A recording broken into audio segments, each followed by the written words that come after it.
Hello, hi everyone. Welcome to ATINGA UK podcast. Today we're doing something a little bit different. We're gonna be talking about the shocking and alarming rate of baby mommies and baby daddies in the Gen Z. So, do you wanna proceed? Yeah. What role does trust play in building a strong foundation for a relationship? In your own opinion? In my own opinion, Yeah. Trust is a very good factor because sometimes love is not enough. So the trust is needed even when the love is not there. So how do you navigate differences in communication style with your partner, being, not being in the same country, the distance? The topic is baby mamas and baby daddies. Please, baby mamas out there, y'all can do better. And yes, I'm being biased right now because I'm a woman. But y'all can do better and y'all should do better. Don't let somebody come and put cocoa melon in your stomach and start treating you like shit. You don't deserve to be treated like shit. You are a queen. Wear your crown and your pearl with pride. So what are some red flags to watch out for in a relationship? Yes, first off, before you make anybody your baby daddy, before you need to make sure that someone's gonna put a baby in you, you need to make sure that they're caring after you. They're a nice person in general, not just to you. If you see red flags, if it's not being nice to you on the day one, if you're pregnant with this baby, you're gonna suffer because pregnancy is not just the day in, day out something. It's a 9-month process, a very long process, and you need someone that's gonna be watching after you. Especially if you need to make sure that your baby daddy has the right flags, like green, for example. So how do you handle stress in a relationship? Stress in a relationship. If that man's stressing you, run for your life. So if you run from one relationship because of stress, yes, you know what? When you're going to the next relationship, kindly hold a signboard saying, "I do not want stress," and someone that's not going to stress you is going to come. Believe me. Period, point blank. It's not that deep.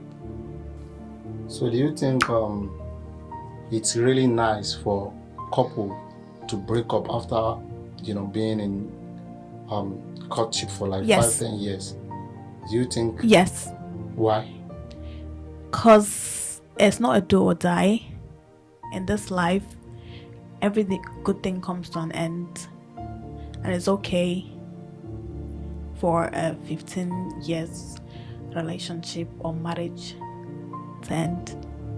In my own opinion, I think if the relationship is not toxic, or if the relationship does not have anything to do with violence, I think if you could cope with someone for 15 years, I think you should be able to consider the fact that you can figure things out. We all have our own differences. Yes, and there is no perfect marriage, there is no perfect relationship. Yes, nothing is perfect, but not everyone knows how to deal with stress. Like you said, like you asked, how do people deal with stress? Run, because if something is going to stress you, you're going to know from the very beginning. If you try to tolerate it and accommodate it, like this water bottle I'm holding, if I keep pouring water in it, it's going to keep taking the water, but once it gets to the brim, the very brim, the water is going to keep pouring out, and that's how it's going to pour out, baby girl. So what are some misconceptions about single mothers and how can they be addressed?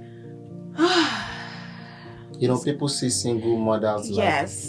and most times it's not their fault to become single. Sometimes it's their fault. How? Do you want to elaborate, please? I'm sorry, guys. If anyone's seen this, please don't hate me, but it's my opinion.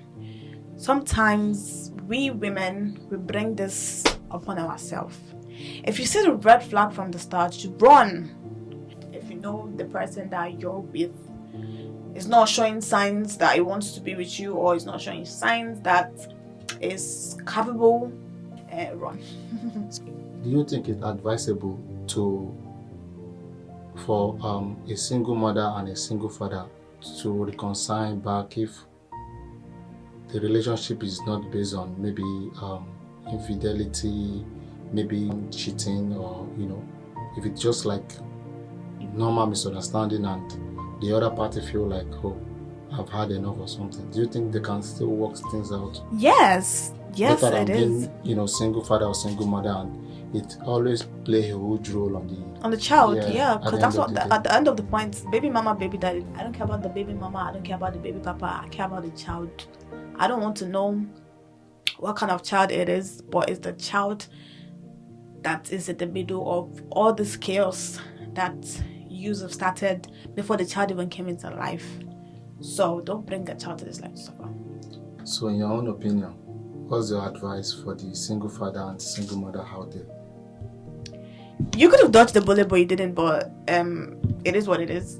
How? We can't go back in time. So I just want to encourage you to keep doing whatever it is that you're doing, and you're strong, and you've got it. You've got this, and you're gonna. They're gonna make it. Yeah, with or without anybody. So do you want to give a shout out to the strong women and strong men out there taking care of their, kids without the other party? Yeah, a big shout out to all of them.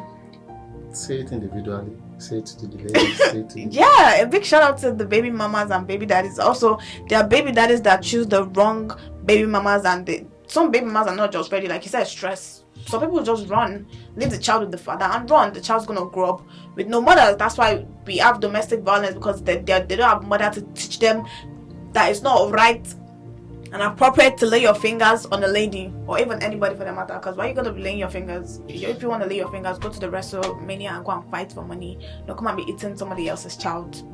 Very point blank. Thank you. So is it advisable for somebody that has gotten about 2 different baby father, I don't know what it's called, baby daddy, to still jump on another relationship? And yes, why not? Really? Yeah, with different father, different kids. The sea is big with different fishes.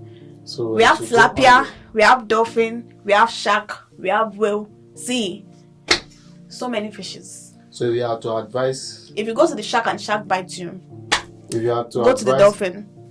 So what's the advice? What's the advice for single mother? Single mothers, I don't know why you're single in the first place. I'm not gonna judge, but just keep doing whatever it is you're doing and keep going. And I hope the child is actually gonna make you proud in the future and make you not regret any of the stuff you've done in the past. What do you really think that makes people to break up in a relationship? So many things. Do you want to mention a few of them, please? Yeah, like you said, infidelity, them not being on the same page, they just grow out of love. To mention but a few, and it's all okay. Do you think money is really part of the percentage of the single mother? Yes, it is. Because why are you going to bring me to this life to suffer me? Like, I'm bringing your child to this world. If you don't take care of me, that's fine. I mean, in my opinion, if you don't take care of me, that's fine. If I'm bringing your baby to this world, you need to take care of that baby. Do you think it's mostly the responsibility of the man to look after the woman, or is it just... If the woman is having a child for you, because we're strictly on the baby mama and baby daddy scenario, so if the woman is having a child for you, yes, he is.